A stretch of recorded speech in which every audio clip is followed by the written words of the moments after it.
Okay, greetings to everyone. I am Ntombi Mcoyi from Africa Unite, and I'm so pleased to have today Mr. David van Wyk, who I have the pleasure of having a conversation with.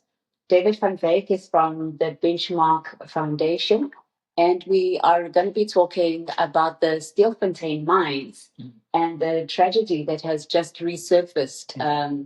I personally myself didn't know much about it until it came out in the news, but a lot of human rights violations that we have seen. There are 78 people who were killed in the mine, and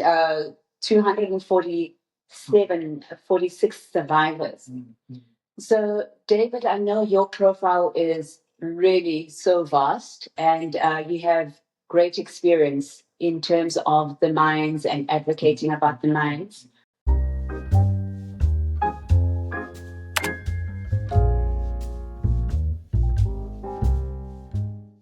May you create a picture, may you paint a picture for us about the Stilfontein mines in providing the background. What are the Stilfontein mines and where do they come from and what has been happening that has brought us to what we are hearing about today? The Stilfontein Mine started in the 1940s, late 1940s, early 1950s, just after the Second World War, and along with the expansion of South African mining after 1945 that offered Britain a way out of paying its war debt. That mine and many other mines all the gold from South Africa. Britain owed the United States a hell of a lot of money after the war because they bought a lot of weapons and things like that. And that was like the boon for Britain. South Africa at that stage was a union, but really a British colony in all respects. The Stilfontein Mine started off as the Stilfontein Gold and Diamond Mining Company. Okay, so there's diamonds down there as well. It's not just gold that's down there. With most of South Africa's gold mines, you have a bouquet of minerals. So you have uranium, you have lead, you have silver, you have copper, you have iron, diamonds in this case as well, sometimes a bit of platinum as well. But the major project, the product that they took out there was, in fact, gold. It was a gold mine. Stilfontein, as a town, developed around that mine. It was a mining town. In the old colonial mining laws, mining companies had to build towns where they found gold, where there were no towns. And so the Anglo-American Corporation Townships Company built that town. It built many other towns in South Africa as well. And then, of course, it brought its labor there. And because of the apartheid system, the skilled labor, the managerial labor, the supervisory labor was all white. Okay. But because the gold was at ultra deep levels, that mine goes down about 25 levels, 2,000 meters deep, which is very, very deep. All South African mines are very, very deep. They would not be profitable if it wasn't for cheap labor. Okay, so they used huge quantities of cheap labor, which under the apartheid system, they brought in from surrounding countries. They brought them in from Mozambique, from Zimbabwe, from Botswana, from Lesotho, and from the Eastern Cape. There was a system, it's now called TEBA, but at that time it was called WANELA, the Witwatersrand Native Labour Association, which was part of the Chamber of Mines, which went to recruit labour in Lesotho, recruit labour in Mozambique, and so on. And then rail them in. A very important book that you should read is Charles van Onssel's The Night Train, about just how horrific those journeys were from these labor-sending areas to the South African mines. Now, people in these countries, peasants in rural areas, came to work in the mines more or less as forced labor because they imposed a system of taxation on them. You had to pay hut tax, you had to pay head tax. Every member of your family, more children you had, the more tax you paid.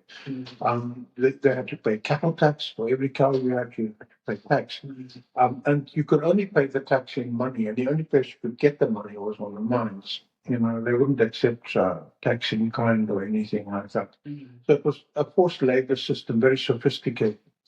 And of course, they corrupted the local chiefs and traditional authorities and so on to supply the labor. And there was an agreement under apartheid and colonialism that in South Africa, South Africans would be used as farm labor, but the surrounding countries would be used as mine labor. Okay, so the majority of people that worked on the mines lived in mine compounds, which were concentration camp-like structures. And I can show you pictures. Hitler actually copied these concentration camps from South African mine compounds. He was a great admirer of Cecil Rhodes. The compound system was designed in such a way that the men who worked there, the African men who worked in the compounds, would be excluded from the white town. They would be, I was born in Belcom, which was a mining town, and at 7 o'clock every night a siren went off, and all black men had to be out of the town. If you were caught in the town, you would be arrested and jailed. And so these hostels or compounds, as they called them, were single sex, so it's a bunch of males together. And within the compound, there was a tribal division, which provided security. They were like the enforcers, they carried sjamboks and things like that. Mozambicans, they were renowned for their hard work. That's what they say. This is the kind of typologies they created around each group.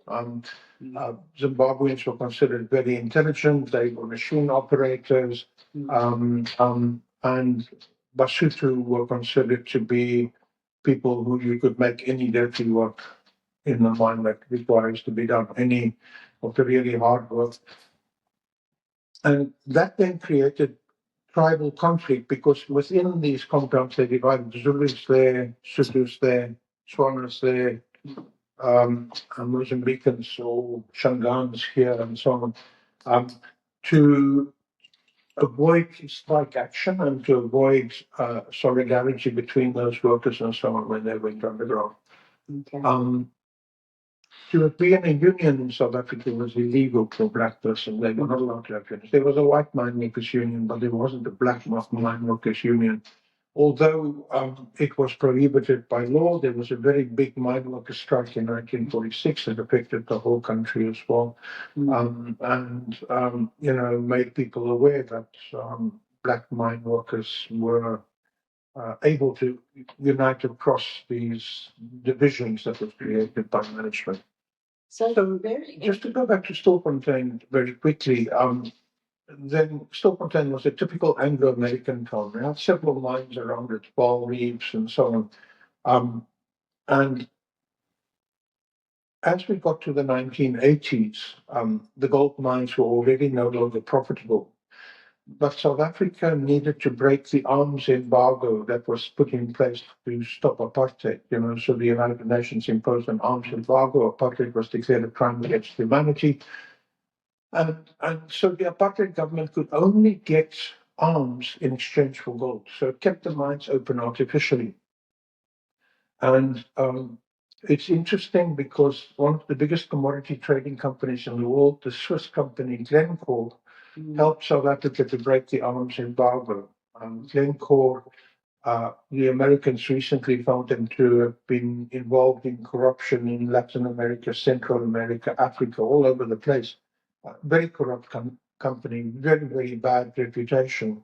And at that time, Glencore was run by a man called Mark Rich. Mark Rich was on the most wanted list of the FBI for a very long time until Bill Clinton pardoned him just before he left office at the end of his term. And then Glencore continued to be prominent in South Africa in that it made an alliance with Cyril Ramaphosa, who's our current president. When Cyril Ramaphosa was not yet president, he had a company called Shanduka, and Shanduka was the black economic empowerment partner of Glencore in South Africa.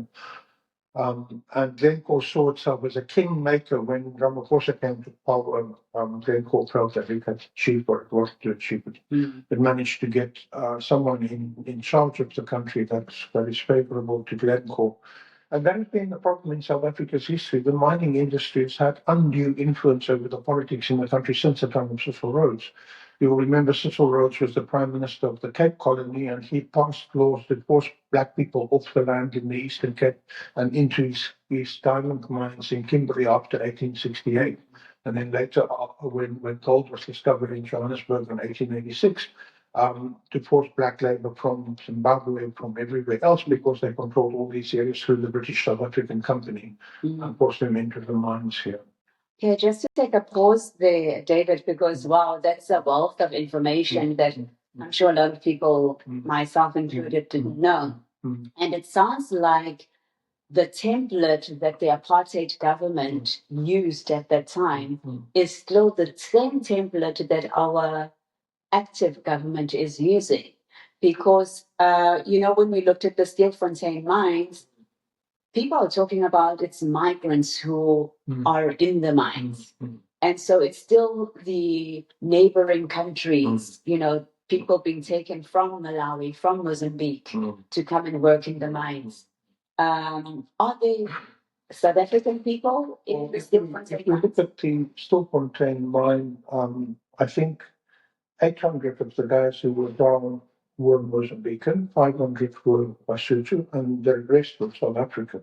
Okay, so there were South Africans there, but because South Africans have been excluded from mining through this division of labour between agriculture and mining, South Africans don't have the experience or the knowledge to do that work. They have to work with people from other countries to be able to do it. And the problem that we are having is that the Biffelfontein mine, where these guys were operating in shafts 10, 11, and 12, the other shafts were still operational. So what we suspect was that this was a shadow operation or a ghost operation that operated next to the formal mine. And we suspect that management was involved in this whole process. And this is fairly common in the South African context because for these guys to be underground, the Mozambicans and the people from Lesotho and so on, they need to be able to do blasting, for example. You need to get dynamite. And I've just had interviews with some of them and I asked them, where do you get the dynamite from? And they said, no. When they abandon the shafts, the mines leave the dynamite in bunkers underneath. Now, why would a mining company leave expensive explosives underground in a bunker if it has abandoned that shaft, it's no longer using that shaft? We suspect that what is happening in South Africa is a degradation of work because a formal mine worker has to have a pension. A formal mine worker has to have medical aid. A formal mine worker has to have contributions made by the employer to the accident insurance fund and so on, and to the health insurance funds and so on. So you cut all those costs, and we calculate that the Zama makes 50% less income than a normal mine worker underground. So you've cut the labor costs right down. So you pretend that they are illegal, but you brought them there. And when we speak to them, they say, no, what happened is people come with their vehicles, their 4x4s and so on to where we live, and they say, do you want a job? And obviously, because of the high levels of unemployment and poverty in Southern Africa, everyone will say, yes, we want a job. And then they find themselves in the mines illegally. And in 2018, some 18 or so Zamazamas died in that same area. And I spoke to the premier of that province. His name is Job Mokgoro. I knew him very well because I worked for government for 10 years between 1994 and 2004. And we were on the same radio interview. And he was there when the widows came to collect the bodies of their husbands. The widows were from Lesotho. And they told him, but we thought our husbands were working in a legal mine. They were recruited by labor brokers and so on to come and work in a legal mine. We are surprised you are telling us that they were committing a crime. Yeah. But besides that, just the levels of poverty in Stilfontein, because when a shaft closes, 5,000 people lose their jobs. Now, 5,000 people lose their jobs. It has a ripple effect throughout the economy of that particular town, because these people spend money on clothes, they spend money on food, they spend money on rental, they spend money on petrol and everything else. So everything shuts down when those numbers of people lose their jobs. And in the South African context, just to contextualize it a little bit, South Africa in one mine in the 1980s and 1990s had more mine workers than all the mine workers in Zambia, in all the mines in Zambia. So if you look at the Marikana massacre, for example, London had 34,000 workers in that one mine. Okay, so it was massively labor intensive, but because large-scale mining is shutting down, they no longer need these large numbers of workers. Tens of thousands of people are retrenched every year, and shops are closing down every year. And what is happening is that it has an impact throughout the society, and we're really a country that is desperately in need of job creation. We're a country that is desperately in need of poverty alleviation and of addressing the inequalities that are here in this country. And so these people have no other skills than mining. They've done mining all their lives, and they come back to the mines. But also what we've discovered is that there's 42 billion rands of unpaid pensions in a pension fund. And the pension funds who operate on behalf of the mining companies make it extremely difficult for black workers to access their pensions. The guys who are underground are semi-literate. They come from Mozambique, they come from rural villages in Lesotho and the Eastern Cape and so on. They don't have access to Wi-Fi and internet and things like that. And the system of applying for your pension requires you to have all those things. Now, it must be the only country in the world where if you are retrenched, you have to apply for your pension when they deducted it from your salary every month. So why is it that the employer does not have your pension ready on the last day of service and gives it to you there and then? So 42 billion rand is an awful lot of money that they owe these workers. And these are the poorest of the poor in our country that are being owed all this money. The reason why I know that it's so complicated and difficult is my father was a mining engineer. When he died, my brother is a professor. I have a master's degree. My sister has a master's degree. We struggled for 3 years to get his pension out of them. And we had everything. We had cell phones and fax machines and all the other electronic requirements to get the pension. Now, imagine you're sitting in a village. Your husband has died. You don't even have internet or access to any of these things. How are you going to get his pension? No, for sure. And even the mine worker himself, what we find is that there was a silicosis case in South Africa in which 500,000 workers took the mining industry to court for messing up their lungs.